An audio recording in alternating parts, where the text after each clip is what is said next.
the name of his company was Cellular One. Some of you may remember that. And he gave me the second cell phone. He had the first, I had the second. And every day I would call him up on that cell phone. It was one that sit in my car. It had a big amplifier in the back seat, about like that, and a big chunky handset sitting on the hump of my car. And every day I would call him about the same time.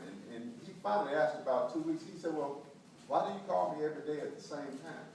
I said, well, you're the only other person that I know that have a cell phone, and you calling on my cell phone to your cell phone. He said, dummy, you can call anybody with a cell phone. And to see how far we've progressed with cellular technology, because the only thing that I could do with that handset was to pick up and dial another phone.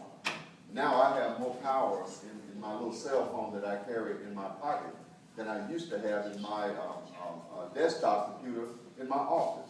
I mean, that's just how much technology has changed. And it's changing each and every day. And sometimes we forget the rudiments of technology. And that's what we have to emphasize to our kids. Understand.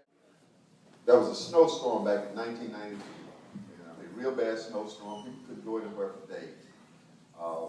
I told my son and daughter, they kept saying, because the power had gone out of the house, they said, oh, we're going to die, we're going to starve to death. I said, no, we're not going to die, we're not going to starve to death. We got plenty of food.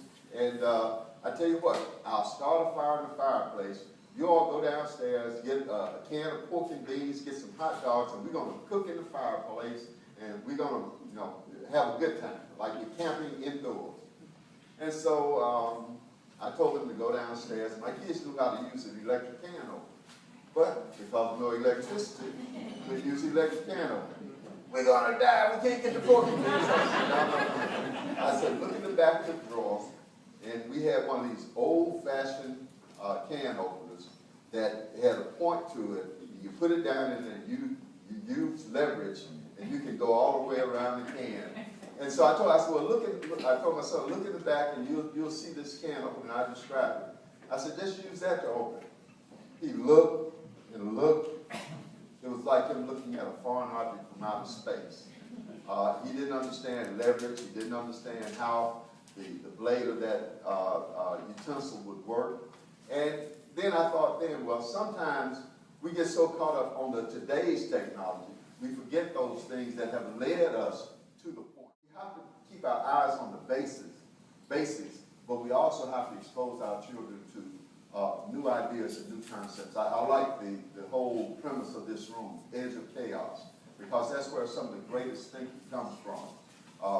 If you've ever gone to a Montessori school and watched little kids, it's chaos. And you wonder, how do they learn?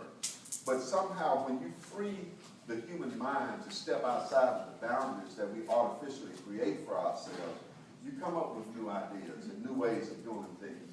And the way we do things may not be the only way to do things. I recall going to Japan once, and rather than crossing the street like a box like we normally do, they were crossing the street as an X, where all corners at certain points in times would cross at the same time, where all the vehicles would stop. I said, interesting concept.